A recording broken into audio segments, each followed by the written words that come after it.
From Hollywood, it's time now for... Johnny Dollar. Walt Albright, Johnny. Trinity Mutual Limited. Oh, hiya, Walt. How's your health? Terrible, since you ask. I got asthma, Johnny. Again? I thought we agreed Yeah, that... I know. I get suspicious. I get asthma. Happens every time. Cure me, will you? What's the case, Walt? Man named Eddie Caylin, Caylin, out in Los Angeles, died yesterday. $5,000 policy, double indemnity. What did he die of? Mysterious circumstances. Well, that's usually a fatal disease, all right, That's it, Johnny. That's all I know. Mysterious circumstances. The body was identified by the widow. I see. Our salesman out there can probably help you. He issued the policy only 6 weeks ago at the request of the widow. Uh-huh. 6 weeks, one premium paid, check signed by the widow. Hey, tell me something. Would the beneficiary happen to be... That's right, the widow. Oh, this asthma's killing me, Johnny. You got to do something about it. All right, Walt. Just call me doctor.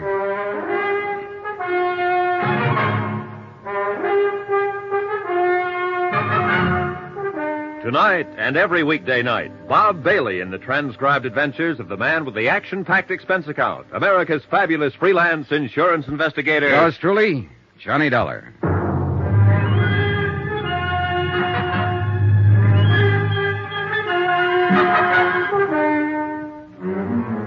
Expense account submitted by Special Investigator Johnny Dollar to the Home Office, Trinity Mutual Insurance Company Limited, Hartford, Connecticut.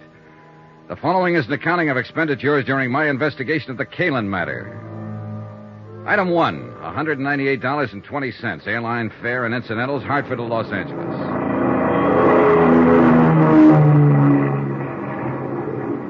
I hadn't arranged for anybody to meet me when I arrived at L.A., so I picked up my bags and headed for the taxi stand.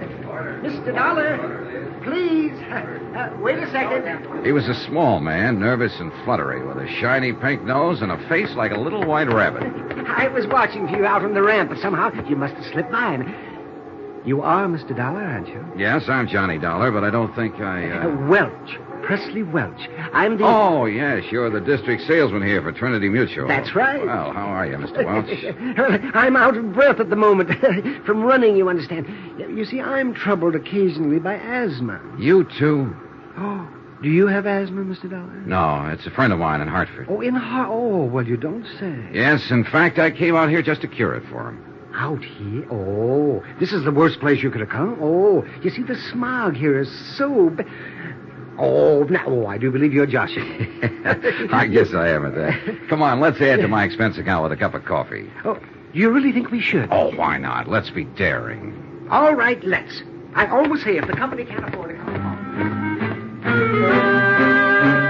If Presley Welch sold insurance the way he answered questions, it was amazing that he hadn't starved to death years ago.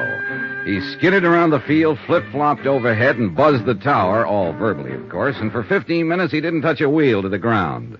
But when he did finally land, he came in with a swoop. I do hope you'll accept my apologies, Mr. Dollar, for causing all this trouble, because the whole thing is my fault, of course. Oh, I don't see how, unless you murdered Eddie Caylin. Why? I scarcely knew him. A perfect alibi. Oh, no. You misunderstand. Well, I'm just joshing. What I meant was, I wrote the policy, and I knew better right when I did it. Oh? What do you mean? Well, Mr. Caylin was quite facetious about the whole procedure. When I tried to point out the retirement security factors in our multiple endowment plan, he actually laughed. You don't say? Yes. He said all the security he'd asked for was 2 aces up and 1 for the kicker. Well, what about Mrs. Caylin? What was her attitude? Well, she was quite serious about it. Wasn't she the one who actually applied for the policy? Well, not technically. The beneficiary can't, you know. It's against the rules. Yeah, I know, but didn't Well, she was the one, yes, that called me and asked me to come out and talk to her husband, and he finally signed the application, but he seemed to regard it as a joke.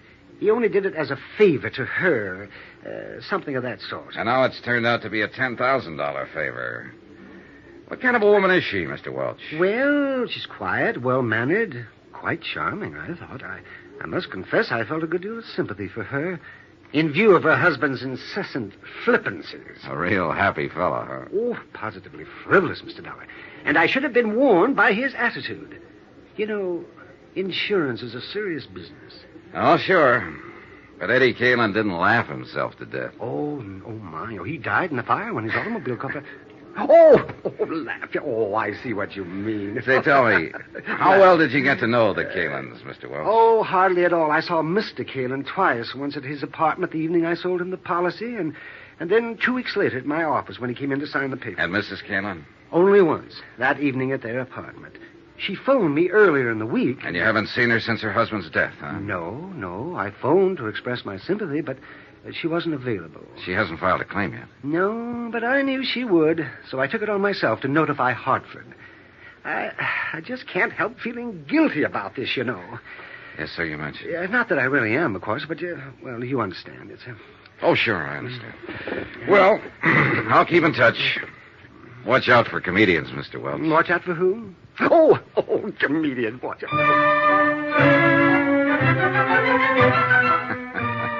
Expense account item 3, $6.35. Taxi fare to the Beverly Wilshire Hotel, and a second taxi to the West Los Angeles Precinct Police Station. The case wasn't being handled by any of the usual departments, Bureau of Homicide, Missing Persons, and so on. The man in charge was Detective Sergeant Jose Reynosa, unattached, working out of the Central District on special assignment. Pull up a chair, Mr. Dollar. When I talked with him in his office, Reynosa told me the reason for it. Yeah, it's a funny deal, Mr. Dollar. The facts in the case could point a lot of different ways. But the way it stands right now, they just don't add up in any direction. At least not quite. Do you mind filling me in on some of those facts, Sergeant? I'll be glad to. Last Thursday morning at 4:20 a.m., we got a call relayed through the fire department to investigate a burned automobile out on the Palos Verdes headland, up in the hills above the harbor. The car was lying in the bottom of a ravine below the road, and it was a total loss. Apparently, the gas tank had burst and flooded the whole interior. Oh, what do you mean, apparently? Well, the upholstery may have been deliberately soaked with gas. The arson squad isn't sure. I see. That's why this case doesn't quite fit in any niche, Mr. Dollar. It might be homicide, might be arson, missing person, or only an accident. We're not sure yet. Anyway, there was a body in the driver's seat, burned to a cinder, unrecognizable. But we did recover a few personal effects. A signet ring, keychain, wristwatch with the strap burned off, a wallet badly scorched. I noticed the keychain has a metal tag with the address stamped on it. Yeah, that and a part of the driver's license were the only leads. Eddie Caylin, Argus Terrace Apartments up on Sunnyway Drive above the Strip.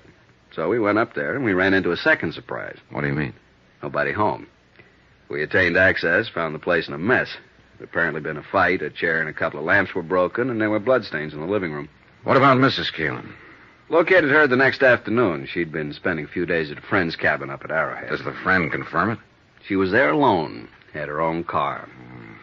Yeah, she might have come back to town that night, but we got nothing to prove it. Or disproven. Right.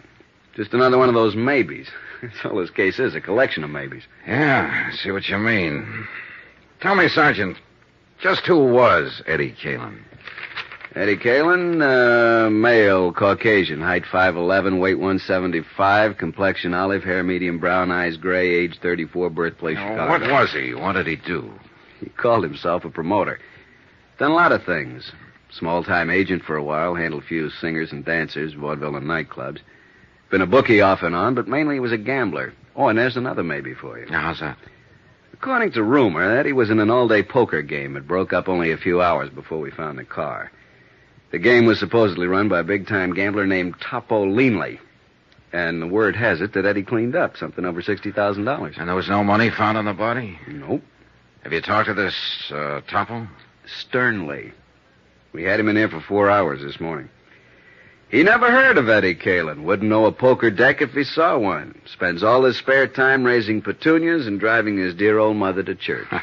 Like that, huh? Like that. So there's another one for you. Maybe Topo didn't like the idea of losing $60,000, decided to get it back. Or maybe the widow wanted the insurance, or it could be that somebody else took a crack at him. And it's possible, of course, that Eddie mailed the $60,000 to a blonde in Milwaukee and just ran off the road by accident. Yeah, it's possible. But I don't think so. I don't think it was an accident. I'm always getting cases like this. It's the kind they always put me on. Officially, it's because I'm a college man and majored in criminology, but actually, it's because I'm a Latin, Mexican ancestry, and they know I get certain feelings about a case, hunches. Oh? And how do you feel about this one? It's hokey. Real hokey. And it's murder, not an accident. But beyond that, quien sabe. Why don't you poke into it a little, see what you can find? Then maybe we can talk it out some more over a bottle of Muscatel. Yeah, good idea. Where can I find Mrs. Caylin? Oh, the widow? Well, that's a good starting point. She's out at their apartment. There's the address. Okay, thanks. Oh, just one other thing, Sergeant Reynosa. When you gained access to the apartment, I assume the door was locked. Yeah, it took a little effort. Oh, what kind of a lock? Automatic night latch? Spring cylinder? No, it was an old-fashioned Warden bolt. Had to be locked with a key. Mm-hmm. What are you getting at, Mr. Dollar? Oh, a hunch of my own, Sergeant. Let's save it for the Muscatel. See you later. Expense account item 4, $2. Taxi to the Caylin apartment in West Hollywood. It was shortly after dusk by now, and the lights were coming on all over the city. It was a cool, clear night. Los Angeles at its best. As we swung off the Sunset Strip and started climbing up into the hills, I looked back across the basin toward the dark mass of the Palos Verdes headland that bounded the far side of the great carpet of lights. 3 nights ago, a man had died over there in the darkness. And in a few minutes now, I'd be talking to his widow. Or at least to the woman who claimed to be his widow.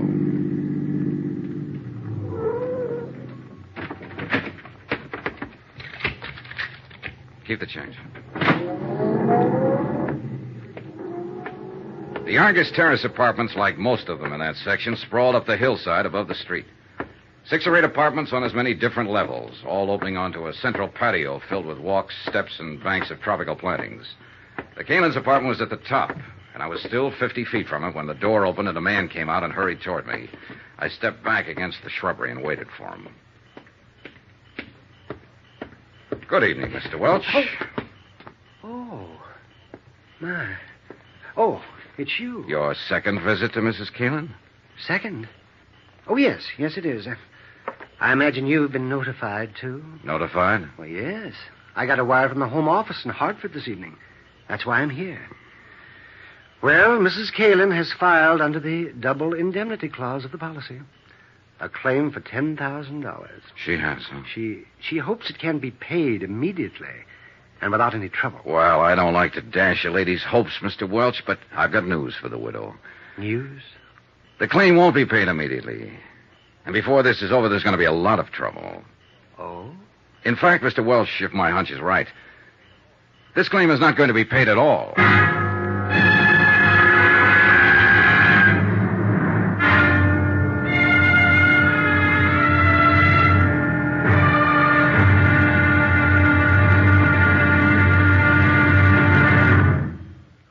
Now, here's our star to tell you about tomorrow's intriguing episode of this week's story. Tomorrow, a lovely girl lies, cries, crosses her heart, and hopes to die.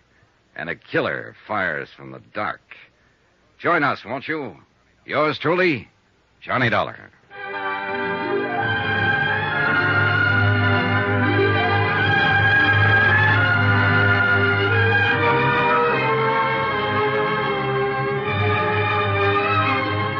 Yours truly, Johnny Dollar, starring Bob Bailey, is transcribed in Hollywood. Written by Les Crutchfield, it is produced and directed by Jack Johnstone. Be sure to join us tomorrow night, same time and station, for the next exciting episode of Yours truly, Johnny Dollar. Roy Rowan speaking.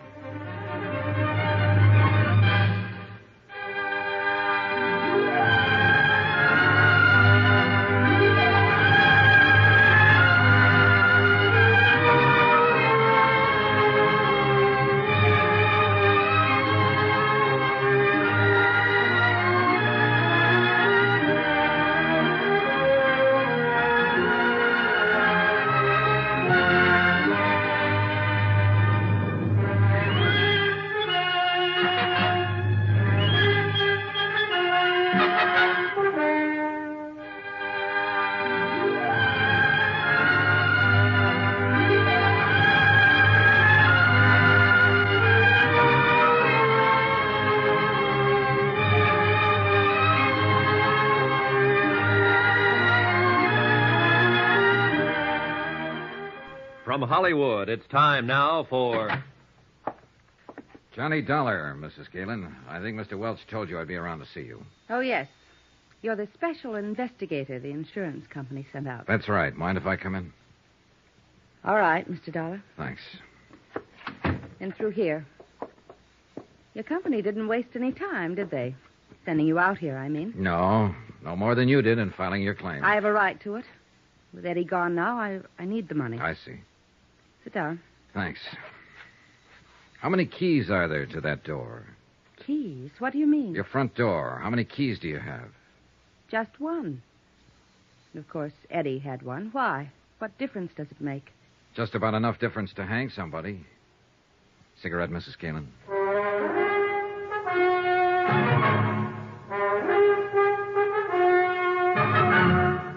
Tonight and every weekday night, Bob Bailey in the transcribed adventures of the man with the action-packed expense account, America's fabulous freelance insurance investigator. Yours truly, Johnny Dollar.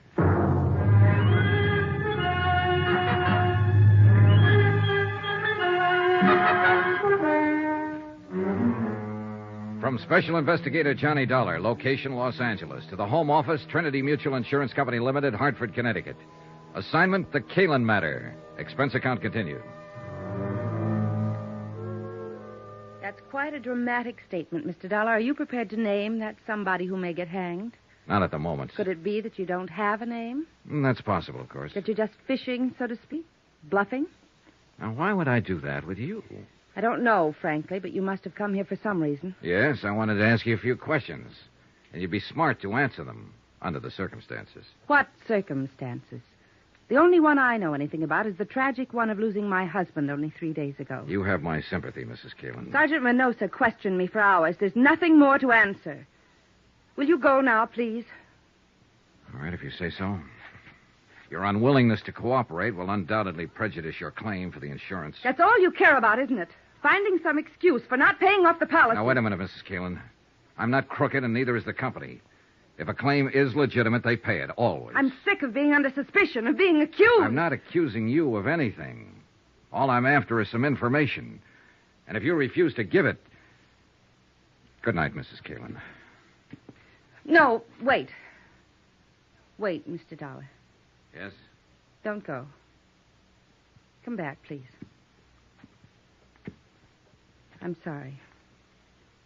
I've been under such a strain, on edge. Forgive me. That's all right. Forget it. I didn't mean what I said, but I've answered so many questions.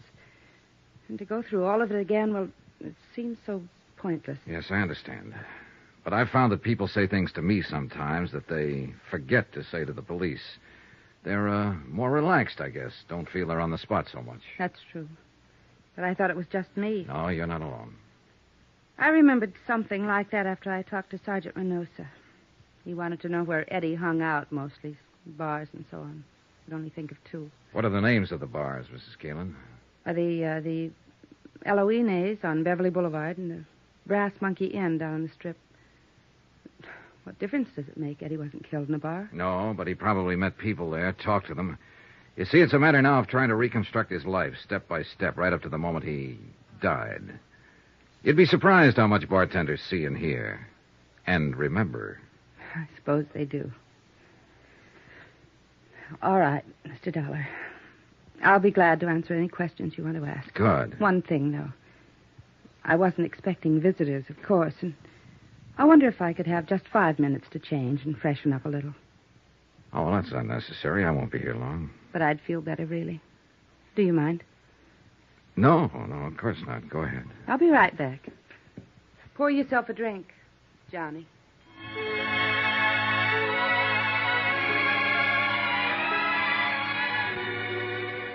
I had the drink and waited and got ready to brace myself. I've been through this before. Attack plan number 2, a common garden variety. When you can't beat 'em, join 'em. And when the joiner is a lovely woman, the maneuver usually starts with some paraphrase of, slip into something more comfortable. Why don't you have a drink? And a sudden switch to first names. And it always ends up with, you and I against the world. And, couldn't you forget just one little mistake? The little mistake being something like arsenic in a husband's coffee. Yeah, an old familiar pattern. And a first resort just as often as a last. She was gone 20 minutes, not 5, but it was time well spent. A carefully casual touch with the hair, makeup skillfully softened, perfume. And one of those frothy nylon jobs designed for that special evening in. Bugle call, charge. Like another drink, Johnny? Thanks. I still have some. I think I could use one. Would you mind? Sure. What do you have? Scotch and soda, please. Thanks for being so patient. I feel better now. More, comfortable, huh? Something like that. Easy on the soda. Right. There you are, Mrs. Caylin. Thanks. Would you do something else for me? Oh, I'd be happy to. But I don't know your first name. Touché. All right. What are your questions? How do you think it happened? I don't know. Not some enemy, because Eddie didn't have any. Just friends. Too many friends. Who are some of them? There's only one who really fits the definition, who's really lasted. His name is Pete Steimer. Pete Steimer. Where can I find him? You can't. Or at least the police haven't been able to. Nobody's seen him since that night. He's had nightclubs off and on, and in between he makes books. What about those other friends, the ones who don't last? They drift in, drift out, depending mostly on whether Eddie had any money at the moment. Of course, there were women. Oh? Showgirls, mostly dancers, strippers, so on. Know any of them? Hardly. Ever hear any of their names? Always made a point not to. Otherwise, I'd have killed him long ago. Did you kill him, Mrs. Caylin? No. Did you love him? That's a good question. I think I'll have to pass it, though. I don't really know. I feel all hollow, smashed up inside over what happened. And yet there were times I'd have killed him myself if I'd had a gun. But there were other times, too, when it was so crazy sweet you wanted to die. Because you knew it'd never be like that again. Yeah, that's the way it was with Eddie. Mad, mixed up. Like watching a 10-ring circus from the front seat in a roller coaster. That's why women flocked around him. That's why they always ran from him later. You didn't run. Could I have another drink? Oh, sure. Were you trying to run when you went up to Arrowhead by yourself? Maybe. We'd had a fight. I ran out and told him I wasn't coming back. And only 3 days later, over the radio, I heard where he'd been found dead. Burned up in his car. Here you go. I guess they call it shock. I still can't really believe it, even though I know it's true. Well, I guess you should know. I understand you're the one who identified the body. I identified a wallet, burned black, a wristwatch, a ring. All of them things I'd bought for him. They told me there wasn't anything that could be called a body. Yeah, well, I'm sorry, Mrs. Caylin. I know this is painful It's for all you. right. Like I said, I can't believe it. Not really. Do you have any other reason for not believing Eddie is really dead? I mean, besides just a feeling. No. No, of course not. What do you mean? What do you mean? Oh, it was just a question, that's all. Forget it. But I... Let's get back for a moment to another question. You said you were sure it wasn't some personal enemy who killed your husband. Then what do you think? Well, the same as the police, I guess. They said Eddie won a lot of money that night from some gambler named Topo Leanley. You don't know this Topo Leanley, huh? No, but I suppose that's why Eddie was killed. The money wasn't found, so I guess it was robbery. Did you know about the money? Well, it all happened while I was up at Arrowhead. Anyway, if Eddie ever had any money, I'd be the last one to know about it. He always spent his money where it would show, where he'd get something for it. Laughs, bells, whistles, balloons going up. But not at home. Never. Yeah, I'm well, sorry. Forget I said that. I hate women who sit around drooling with self-pity. Like you said. I didn't run. I guess maybe I did love him, Mr. Dollar. Is there anything else you... No, I guess not. At least not tonight. You look a little beat. Yes, I'm afraid I am. You go around trying to keep up a front, Been rough. Yeah, I imagine. Well, That business a while ago. Fixing myself up a little. This robe. I just had to do it. There are times when a woman has to feel like a woman. In order to feel anything. Even sane. I guess you wouldn't understand, though. And I'm afraid I gave the wrong impression. no. I think I do understand. Now. And I also think I owe you an apology. For what? For walking in here with a preconceived opinion, for being rude, being wrong. I'm sorry. Forgive me. Forgiven. Forgotten. And come back again, please. Regardless. I might, on one condition. Yes? Your first name. Would you mind? It's Lila. Thanks, Lila. Good night. Good night. I caught a flash of movement from the corner of my eye and whirled around just in time to see somebody slip off the corner of the terrace and edge into the shadows of the shrubbery. I stepped off the porch and moved toward the dark hedge of banana and scrub palm. I was watching for a sudden attack, but nothing happened. Then I heard a slight sound on the next terrace level up the slope, a rustle of bushes, an accidental scrape of a shoe on the cement walk, and I slipped along the walk. I stopped at the head of the steps and listened. Nothing. The only way out of the patio to reach the street was to come past me. I started searching. But even though I was on guard when the attack came, it caught me off balance. All I could see was a dark shape and the glint of metal in an upraised fist. I grabbed the arm and twisted and drove my left into his stomach, and again. He rolled to his knees and raised his right hand, and again I saw the glint of metal. I jumped for him, grabbed his hand, twisted it back, and at the same time I swung my foot and kicked him in the jaw. Johnny!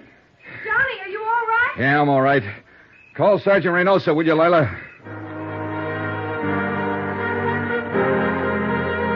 He was out cold. I turned him over on his back and struck a match to get a look at him. He was a big man, stocky, bull-necked, blonde-haired. I slid my hand inside his coat and fished out his wallet and opened it. His name was Topo Leanley.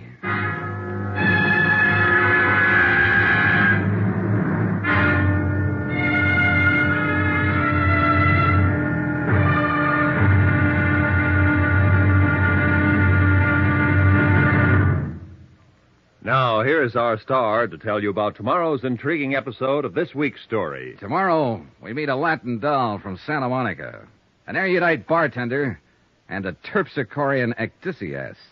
And they're all in the cast. Join us, won't you? Yours truly, Johnny Dollar.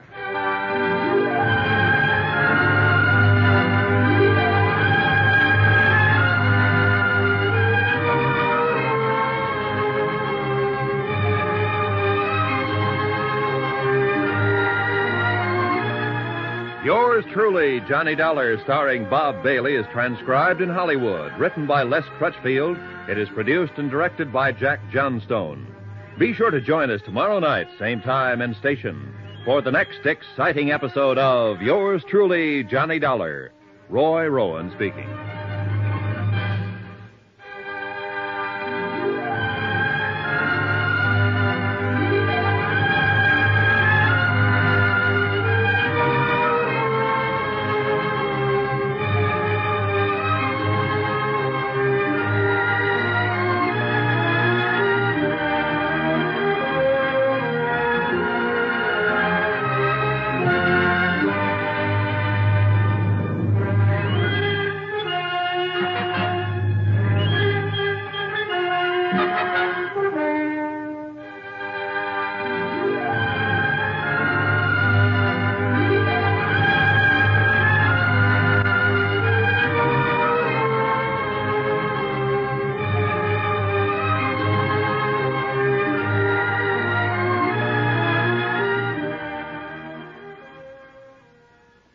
From Hollywood, it's time now for...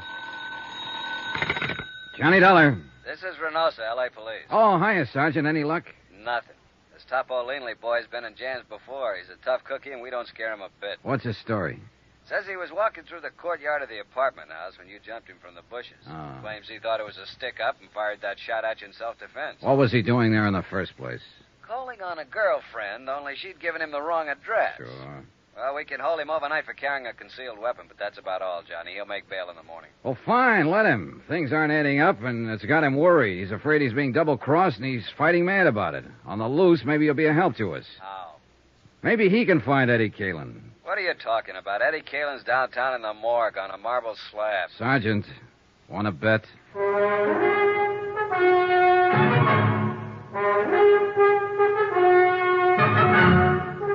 Tonight and every weekday night, Bob Bailey in the transcribed adventures of the man with the action-packed expense account, America's fabulous freelance insurance investigator. Yours truly, Johnny Dollar.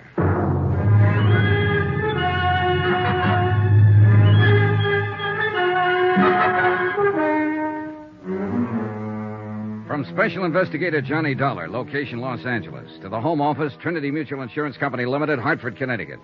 Assignment, the Caylin matter. Expense account continued. I was following a hunch, one that had started when Sergeant Reynosa said the police found the door of the Caylin apartment locked on the night of Eddie's death, locked with a key.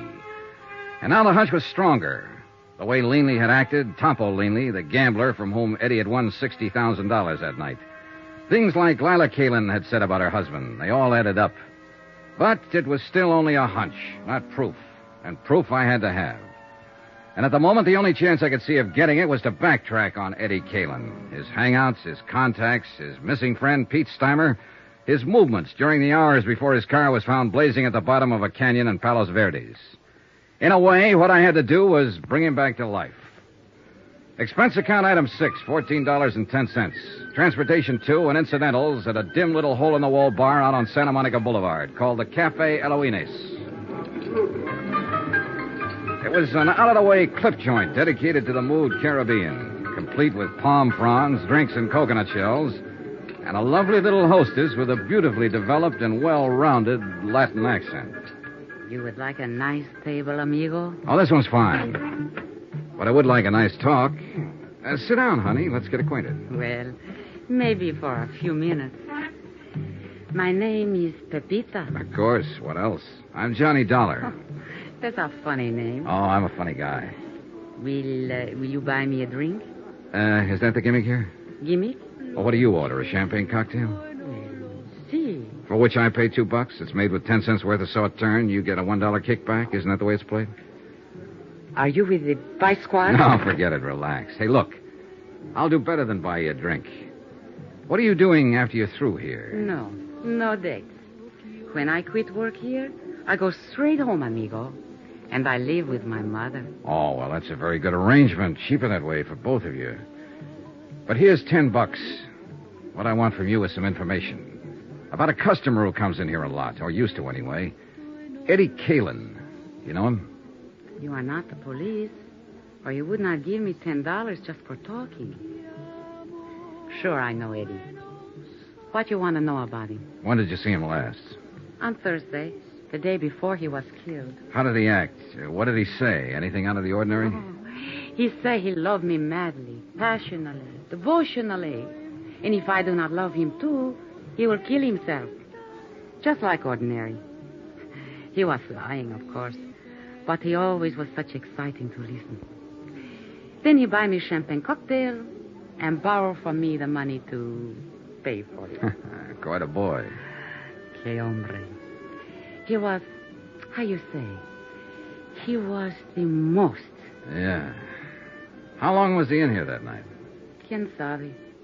1 hour, perhaps? By himself? No. With his amigo, with Pete. Pete Steimer, huh? Yes. Have you seen Pete since then? No. I do not think nobody has seen him. What do you think's happened to him? Who knows? Maybe he is too sad for Eddie dying. So he is hide out someplace all by himself. Well, it's a theory. Did Eddie seem worried that night? No. Scared? No, not scared. Nothing special on his mind, apparently. No, just like always. Just like Eddie. You know. No, I never met him. Oh? Then why you ask this question? Oh, just a routine business matter. What about women? Women? Yeah, other girlfriends of Eddie's. Next to you, of course. Oh, next to me. With Eddie, every girl was first. Well, what about the nightclub here? Any of them come in here, work here? Oh, Eddie was too smart for that. In each one place, Only one girl.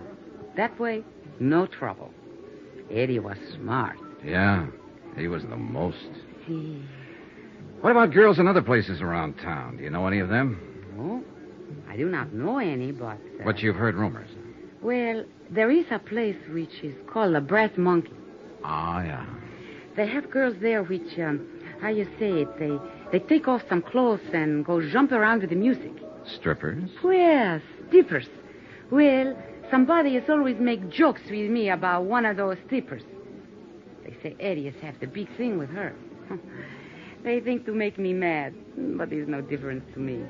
I know how Eddie is. Do you know the girl's name? The very silly name, which she has make up, is Marty Midnight. Marty Midnight. She has black hair like me, but mine is natural black. Oh, yeah, sure. I figured as much. It's very beautiful. Muchas gracias, Johnny. Well, thanks for some pleasant conversation. You are leaving now? Yeah, what? But maybe you will come back. No? I wasn't planning to. At 1 o'clock, I am through working. If you will come back... No? No. We wouldn't want to worry your poor old mother, would we? Keep her waiting up. What are you talking about? My mother is living in Havana, Cuba. Expense account item 7, $23.40. More transportation and some more of those incidentals. This time at the Brass Monkey Inn. That name had come up twice now. Eddie Caylin's widow had mentioned it first. So I figured I'd better have a look at it. The Eloines had been a fairly quiet place, dimly lighted, with a big play on that mystery of the jungle routine. But the Brass Monkey was a pony of a different tint. At the Brass Monkey, they let down their hair and really lived. The chorus line was on and at it when I arrived, and strangely enough, the girls were all dolls, pert, young, lively, 7 of them from left to right. But not one of the 7 had midnight black hair. I leaned against the service bar and waited for the bartender to come down out of the clouds and notice me, and he finally did. Oh, sorry, Buster. Just couldn't see you for looking at you. Oh, that's all right. Who'd bother with a customer at a time like this? Another odd lover. Man, I'll tell you true, there is the cream of the crop. 7 shining sisters. The Pleiades, brother. The absolute up-top zenith of the entire enthusiastic firmament. What'll you have to drink? Scotch. Over ice. Checo. I read a lot. That's where I get all them big words. Always try to better myself. Get ahead, man, that's the thing. Yes, so I've heard. So I read all the time, and I got a system, too, a shortcut. You know all them books you see around? You know what they're full of? Well, opinions vary. Words. And you know where they get them? From the dictionary. So I don't mess around. I go right to headquarters. The only book I read is the dictionary. You what? Sure. Read it through twice, and now I'm clear up to J on the 3rd time around. You know what a joss house is? Yeah, it's a Chinese temple. I think I need that drink now. Oh, I'm sorry, Buster. Here you are. Say, you're pretty smart yourself. Oh, I'm a pedant. Pedant. That's with a P. Nah, I won't get to that for another 3 months. That's a buck even for the drink. Here you go. Keep the change. Well, thanks. Hey, this is a 20 you give me. Yeah, I know. Oh, I see. Well, Buster, the answer is no. I can't fix you up with one of the girls. All I want is some information. Like what? Like, where is Marty Midnight this evening? Oh, that I wouldn't know. She hasn't been around since, well, not for the last 4 or 5 nights. Since Eddie Caylin was murdered? Is that what you're about to say? Police? Insurance investigator. The company I represent issued a policy on him. Eddie Caylin with insurance? Yeah, he took it out about 2 months ago. Who's the beneficiary? His wife. Well, I never met the gal, but I guess she's got something coming. She must have took quite a beating off of Eddie. Man, that cat could really operate. So I gather. You happen to know where Marty lives? Nah, she moved a few weeks ago, after she took up with Eddie. I don't even know her real name. Hey, is the manager here? I'm the manager, Buster. I hired him, fired him, and in between, just look at him. Oh, man, what a life. Do you know a friend of Eddie's named Pete Steimer? Sure, I know. He hasn't been around either. Disappeared that same night, huh?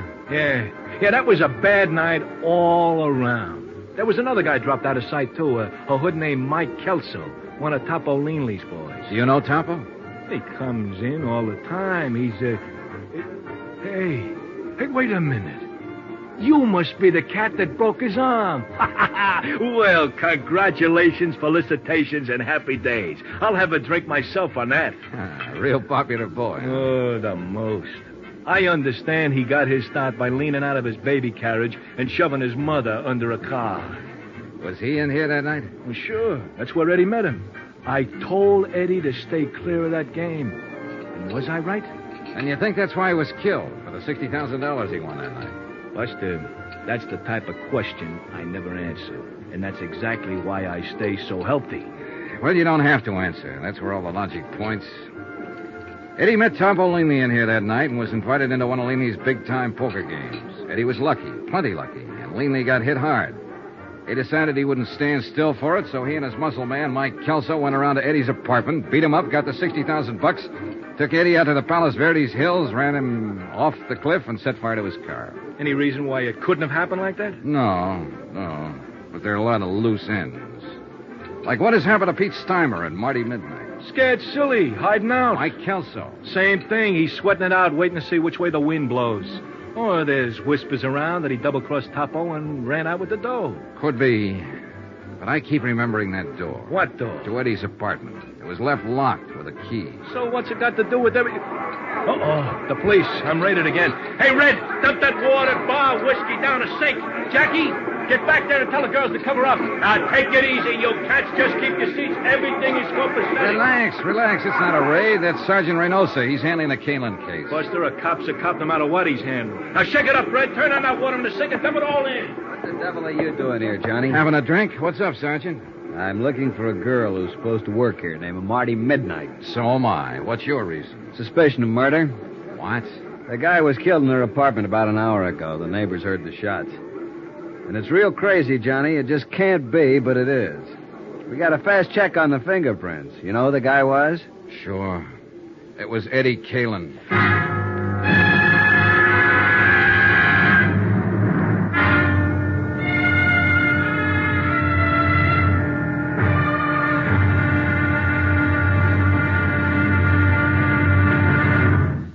Now, here's our star to tell you about tomorrow's intriguing episode of this week's story. Tomorrow, a stakeout, a manhunt, and a tired intern breaking his heart to keep life in a broken body. Join us, won't you? Yours truly, Johnny Dollar.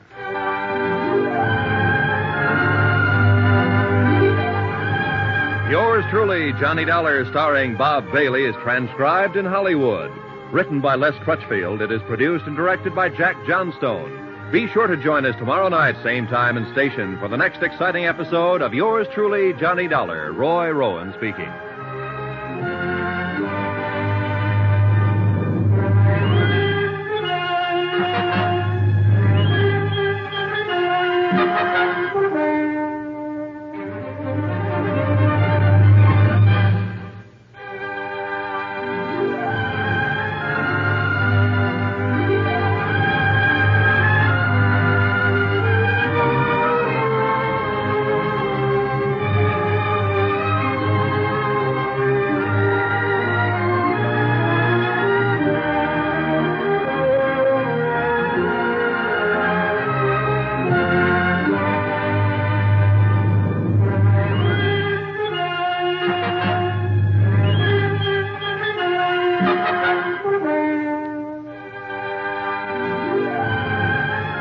From Hollywood, it's time now for... Johnny Dollar. Johnny? Well, that's strange. Is this Mrs. Caylin? Lila? Yes, someone from the police department asked me to call Sergeant Reynosa at this number, but I didn't... Yeah, Reynosa was trying to reach you, but your phone didn't answer. Well, I was just letting it ring. I was trying to get some sleep. Then the officer came by. Where are you, Johnny? What's happened? We're at the apartment of a girl named Marty Midnight. Ever hear of her? No, why? Lila, you better brace yourself, honey. You've got another shock coming. Shock? What do you mean? Your husband didn't die in that burning auto? Eddie's alive? No, not now. He was shot to death an hour and a half ago here in Marty's apartment. Who did it. I don't know yet. Hang on to yourself, and I'll come by and see you as soon as I'm free here. Will you, Johnny, please? Promise.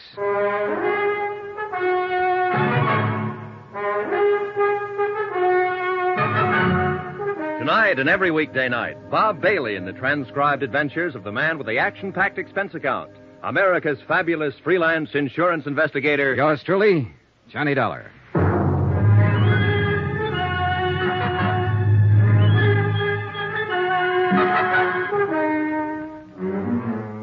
From Special Investigator Johnny Dollar, location Los Angeles, to the Home Office, Trinity Mutual Insurance Company Limited, Hartford, Connecticut. Assignment, the Caylin matter. Expense account continued. The homicide squad was finishing up its work when Sergeant Reynosa and I got back out to the apartment of Marty Midnight, star stripper of the Brass Monkey Inn. Eddie Caylin's body had been photographed, checked, measured, fingerprinted, examined, sketched, written up, and reported on. Taken out finally under a white sheet. I held the door open for the morgue attendants to get out with their silent burden and stood watching them wheel the stretcher down the walk and load it into the waiting ambulance. A light mist had started to fall, and a damp, cold blanket of fog was seeping down from the dark hillsides of Griffith Park beyond the road. There was a feeling of finality in the air, of the end of things. And for the man who died twice, it was final. Yeah, there was no doubt about it this time. Eddie Caylin was dead. I am tired, Johnny. Just plain dead dog tired. Yeah, it's getting to be a long night. Sit down and start talking. Any particular subject, Sergeant? You know what subject. You weren't surprised when you heard Eddie Caylin had been alive all this time, that it wasn't his body in the wrecked car out in Palos Verdes. How come, Johnny? Why weren't you surprised? Because I was expecting it. Why else? No, you got to do more talking than that. Well, it started with a hunch. And the hunch started when you told me you found the door of Eddie Caylin's apartment locked. When you went there that night, he was supposed to have died. Yeah, I know. Locked with a key. You mentioned that, but... Well, that was the important part. If it had been a door with a night lock or a spring latch that snaps when you pull it shut, it wouldn't have been anything. It still doesn't, as far as I'm concerned. All right, look. There was evidence there'd been a fight in that apartment that night. We assumed that somebody had knocked Eddie unconscious or killed him there in the apartment, then taken his body out to his car, driven it out to the Palos Verdes headland, and set fire to it. That's right. Then at the time that somebody left the apartment, the heat was on. Mm-hmm. They had a body on their hands. Maybe someone had heard the fight, called the police. They had to get out fast. Yeah, sure, but... Under those circumstances, can you imagine anybody taking the time to go through Eddie's pockets to find his door key and bothering to stop and lock the door behind them? Nah, it's illogical. Except for one person, Eddie himself. How do you figure? With him, it would be just a matter of habit, locking the door as usual when he left home. All right, Johnny, I see your point. Then how do you call the play that night? About the way we were tagging it, up to a point. Eddie won $60,000 in that poker game with Topo Leanley. He went home, either alone or with that friend of his, Pete Steimer. So Topo had no intention of taking that kind of a loss. So he sent his trigger man, Mike Kelso, to recover the money. The fight was between Eddie and Mike. Only Mike was the one who lost, not Eddie. Then you figure Eddie put Mike Kelso's body in his car and drove it out to Palos Verdes and set fire to it? Sure, with Pete Steimer's help, probably. Well, it's possible. The body was practically destroyed. All we had for identification was the wallet, watch, keychain, and so on. They could have been planted. I think they were. It was a sudden idea, spur of the moment. But Eddie was ripe for it. There he was, with $60,000 in his pocket, but a dead man on his hands. And as far as his wife was concerned, I think the chance of shaking her and not sharing the money was just an added inducement. So he and Pete arranged for the body to be identified as his, and Eddie just disappeared. And holed up here in his girlfriend's apartment. Why not? He and Pete both. Apparently the three of them were planning to jump the country, judging by that forged birth certificate you found in there on the breakfast table. Only it didn't work out that way. Well, Eddie's dead. Really dead now. Pete and Marty have disappeared again, and the $60,000 is missing. Find them, and you find the money. Johnny, it sounds like the same old story. Big money, big temptation, and a falling out among friends. That's the most likely. Of course, there is one other possibility. What's that? Topo Leanley. Was he out? Yeah. How come? It's a rough combination, Johnny. Good lawyer on his side and a poor case on ours. He was sprung 2 hours before the neighbors reported the shooting here, the anonymous neighbor. Well, it could be, then. But I'm still betting it was Pete Steimer or Marty Midnight. I'm not betting anything anymore. The way things stand now, it's anybody's guess. His own gun, no prints on it. You pays your nickel and you takes your choice. Well, at least the field narrows down. Well, seems like we got a visitor. Probably one of the uniformed boys on duty outside. Yes? The policeman outside say for me to come to you. I am Jeannette Dubois. Oh? Well, what can I do for you? I am the person who reports the shooting on the telephone. Come on in. Merci, monsieur. How come you refused to give your name when you phoned the police? You are Captain? Sergeant Reynosa. This is Johnny Dollar, Miss Dubois. Oh, he is also police? He's working with us on this. Now, why wouldn't you give your name when you reported the shooting? I am very sorry, monsieur. You see, I have not been in this country too long, and I am afraid that I will be implicated. So I do not give the name at first. But finally, I think it over, and I call my friend the consul, and he say I must come to you immediately. And he's right. So you heard the shooting, huh? Oui, monsieur. I was walking past in front. I live 3 places down from here. All of a sudden, there is bang, bang, bang, and I am scared to pieces. I can imagine. Then the door of this place is slam open very quick, and I jump in the shadow behind a bush. A girl start to come out, and then she stop in the door. What did she look like, Miss Dubois? Well, it is too dark for telling good, but I have seen her before. I know from her hair. Very long, black. Marty Midnight. Was that the one, the girl who lives here? Oui, monsieur. I did not know her name. All right, what happened then? She stand in the door for a second. She is wearing a how you say it, a white raincoat. She is holding something in her hand. This thing she wipes with the raincoat all over. Then she throws it back into the room. Was it a gun? I think so. Then she pulls the door shut and runs down the street. I am too scared to think what to do for a minute. Then I hurry home very fast, and I telephone to the police. You didn't see anybody else around the place or in the street out in front? No, Monsieur Dollar. I watch from my window until the police have come. Nobody else has come out or go in. I see. Well, Sergeant? She won't get far. Girl with her looks draws too much attention. We'll pick her up before morning. Thank you for your information, Miss Dubois. In view of your cooperation now, I think we can forget about you not telling us all this sooner. Does that mean I can go now? Yes, just leave your name and address with the officer outside. Oh, merci, monsieur. Au revoir. That kind of surprises me. I could figure the two of them together ganging up on Eddie. But apparently it was just Marty Midnight, all on her own. Been done before, Johnny. They're not the weaker sex, no matter what the book says. I know. But the fact never fails to amaze me. It shouldn't. You must have been on some of the same kind of cases. The devil. Come on! The patrolman stationed at the back entrance of the apartment house told us what had happened. He'd surprised somebody, a man, he thought, lurking in the bushes beside the house. The prowler fired a shot and ran. He paid no attention to the order to halt. The patrolman had fired twice, missed. The fugitive had escaped into the dense underbrush of Griffith Park just across the street. Sergeant Reynosa spotted men quickly along the edge of the brush, set up a portable spotlight in the squad car, sent his other car up an access road to block off the ridgeline, radioed for reinforcements. Within 5 minutes, a 15-acre area of the slope was surrounded and blocked off. Well, what do you say, Johnny? Shall we go in after him? Looks like we'll have to. He seems to be the shy type. Call it.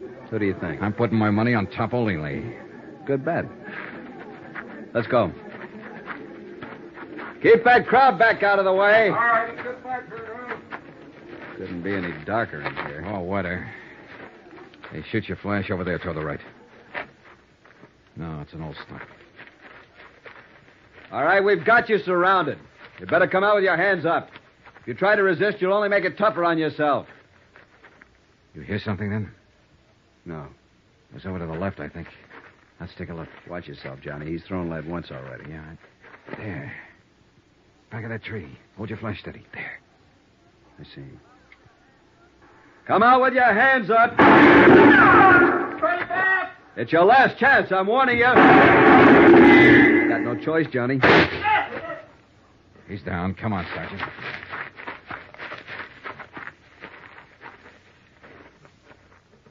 Well, what do you know? It wasn't Topolini. It was Eddie Caylin's friend, Pete Steimer.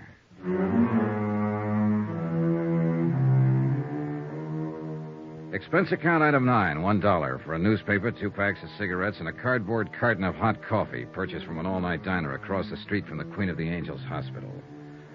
I took them up to the police emergency ward, room 612, pulled a chair up in front of the window, and sat down to wait. Pete Steimer was still unconscious. Still hadn't been able to speak a word since he dropped to the ground with Sergeant Reynosa's bullet in his chest. So I waited. Outside, the cold mist was still coming down steadily. The night was pretty far gone. It was less than 3 hours before dawn. A nurse sat silently beside the bed. The only sound in the room was the hoarse, slow breathing of the wounded man.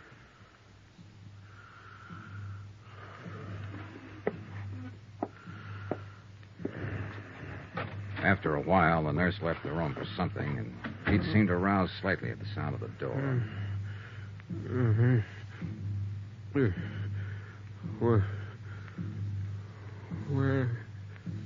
Where am I? Take it easy, Pete. Don't try to talk. Eddie. Is Eddie here? No, he's not here.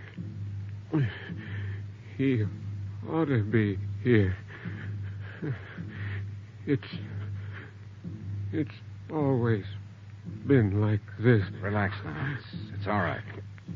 Eddie always runs out and leaves somebody else to Easy now, easy. somebody else to face the music. Pete?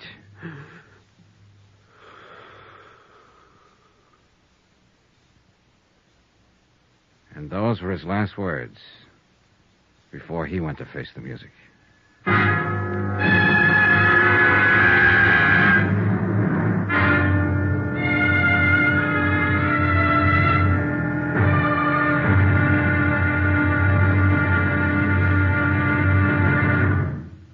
Now, here's our star to tell you about the final intriguing episode of this week's story. Tomorrow, a quarry run to earth, a strange alibi, and a shocking twist at the wind-up. Join us, won't you? Yours truly, Johnny Dollar.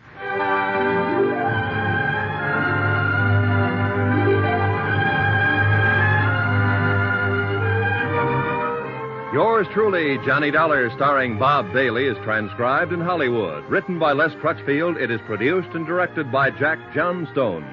Be sure to join us tomorrow night, same time and station, for the next exciting episode of Yours truly, Johnny Dollar. Roy Rowan speaking.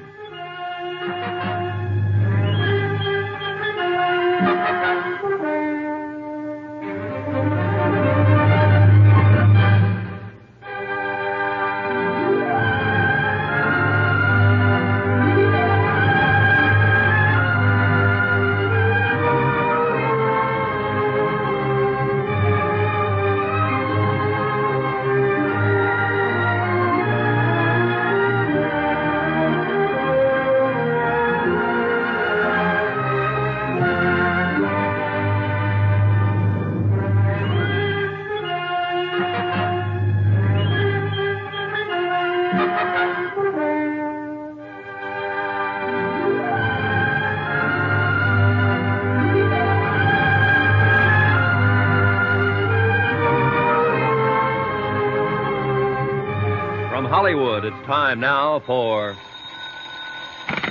Johnny Dollar. Sergeant Reynosa, Johnny. Oh, I was just going to call you. Has he talked yet? Pete Steimer is dead. When? A few minutes ago. He almost regained consciousness for a few seconds, and that was all. There's no chance to question him. It's too bad. Yeah, he might have been able to clear it up for us.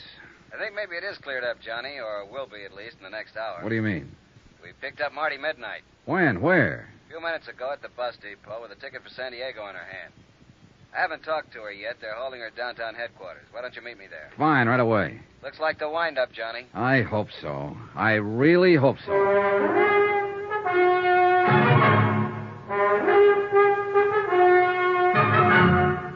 Tonight and every weekday night, Bob Bailey in the transcribed adventures of the man with the action-packed expense account, America's fabulous freelance insurance investigator. Yours truly, Johnny Dollar.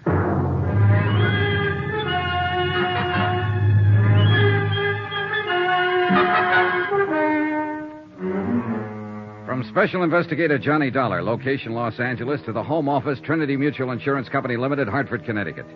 Assignment, the Caylin matter. Expense account, final page.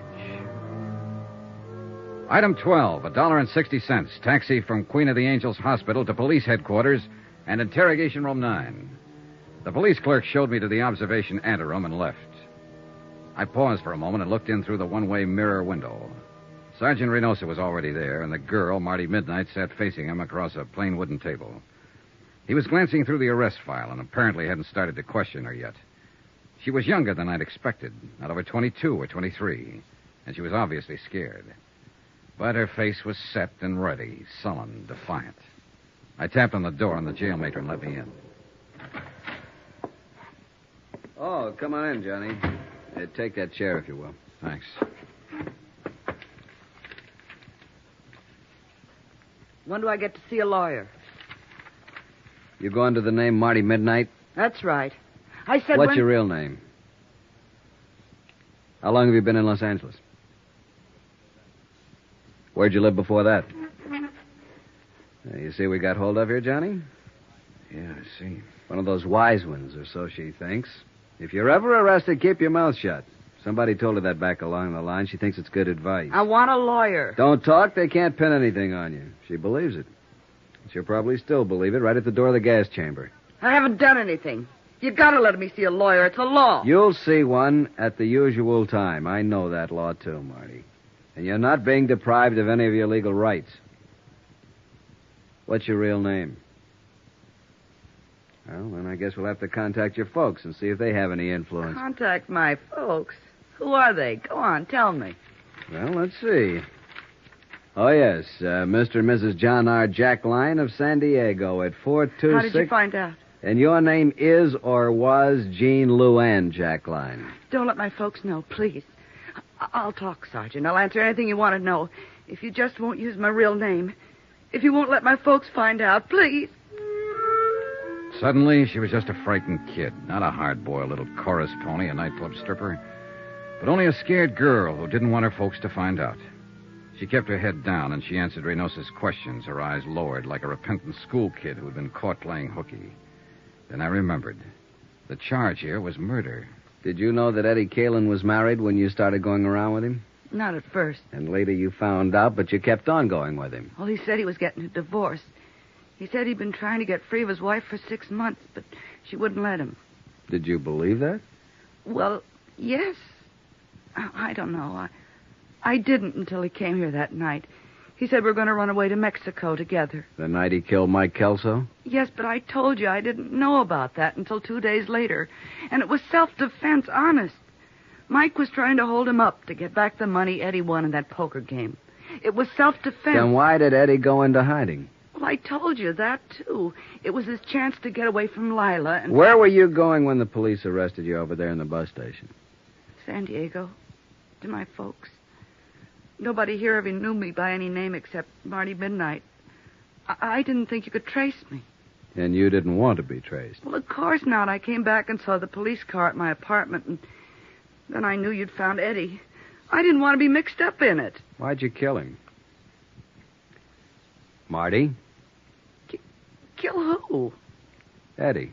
It wasn't Eddie. It was Mike Kelso. Eddie's the one who killed him in a fight. I told you that. It was... Oh, but you know it wasn't Eddie. You picked him up at my apartment, didn't you? Yeah, sure. We picked him up.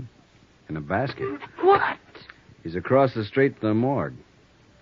Why'd you kill him, Marty? I didn't kill anybody. I didn't know Eddie was dead. I was coming home and I saw the police car. I thought you'd found him, that's all. I didn't know he was dead. I didn't kill him. You gotta believe me. I didn't know anything about it, honest. Honest. Marty Midnight. Sharp, hard, tough. A striptease dancer who'd been around, knew all about it. Marty Midnight. A scared, sobbing little child. Honest. Cross my heart and hope to die. Well, maybe she would. I left a few minutes later, and Sergeant Reynosa walked out with me to get a breath of air. It was a cold, gloomy night with a gray dawn just ahead. 3 people were dead.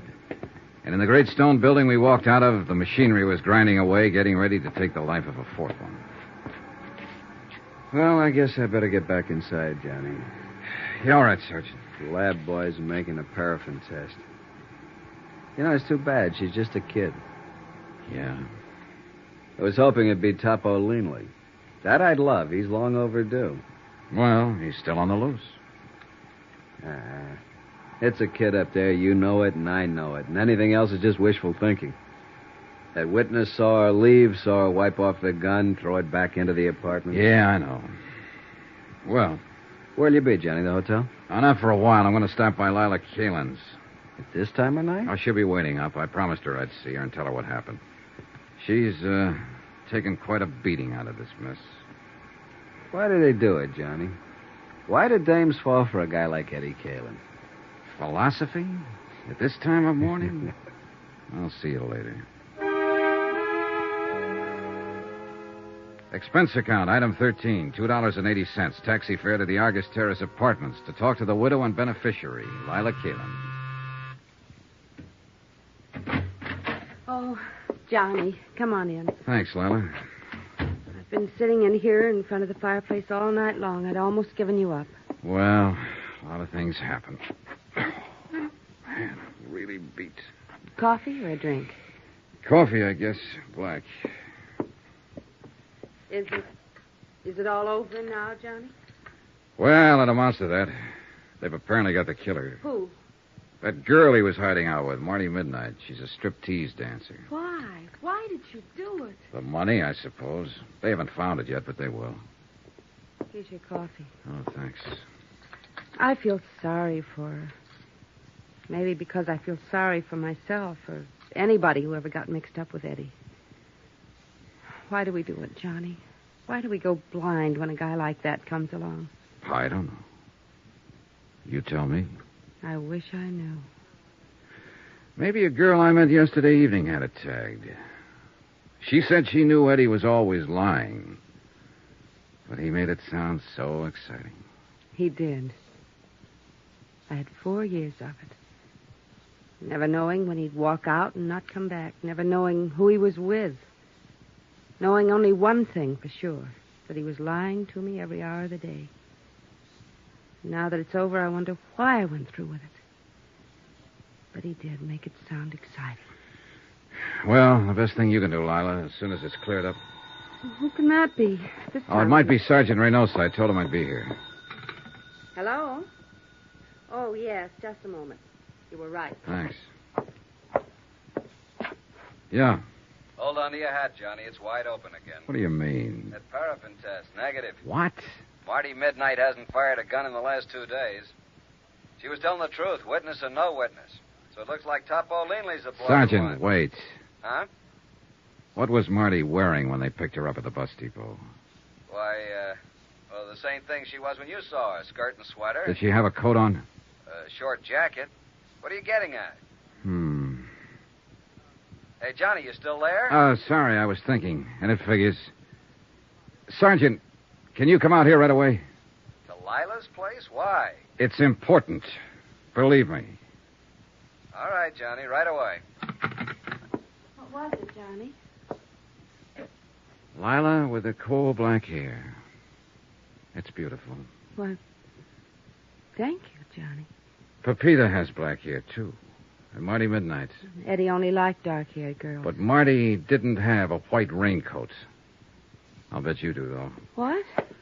Where is it? Here in the closet? Johnny? Uh-huh. What's this all about? A witness saw a girl leave Marty's apartment right after the shots. But it was dark, and all the witness could make out was the black hair and the white raincoat. What do you mean? The witness saw the girl wipe off a gun on the front of her coat, then throw it back into the apartment and run. There are smudges on your raincoat, Lila. It's grease off the door of the car. Supposedly you haven't been out of this place since I talked to you yesterday evening. But it hadn't started to rain then, and the coat's damp. Why did you kill him, Lila? You're out of your mind, Johnny. It's no use, honey. Reynosa's on his way out here. They'll make a paraffin test and prove you fired a gun. They'll probably dig up the taxi driver who took you out there. They'll search the place here, find the money. Was that it? The money? Was that why you killed him? No. I didn't mean to. When I went out there. Yesterday evening while I was talking to you, I suddenly wondered if it might not have been somebody else's body in that car. I knew about Marty Midnight, of course. I knew about all of them. After you'd gone, I went out there. Waited until I saw Pete Steimer leave, finally Marty. And I forced my way in. So? And Eddie was furious. We argued and fought. Eddie drew a gun on me. He threatened me. We struggled. So that's going to be your pitch, huh? A plea of self-defense. That's it, Johnny. Self-defense. Well, good luck. You'll need it.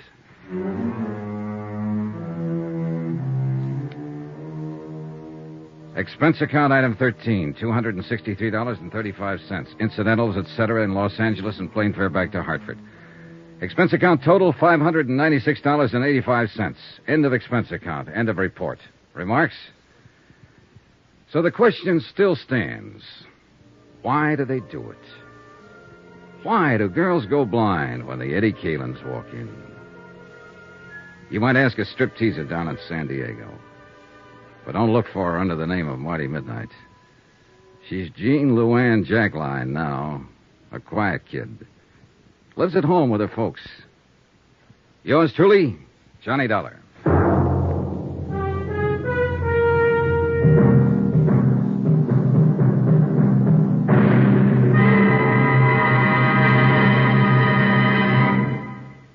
Now, here's our star to tell you about next week's intriguing story. Next week, the case of a beautiful girl who refuses to see the man she loves as he really is. A killer. Join us, won't you? Yours truly, Johnny Dollar.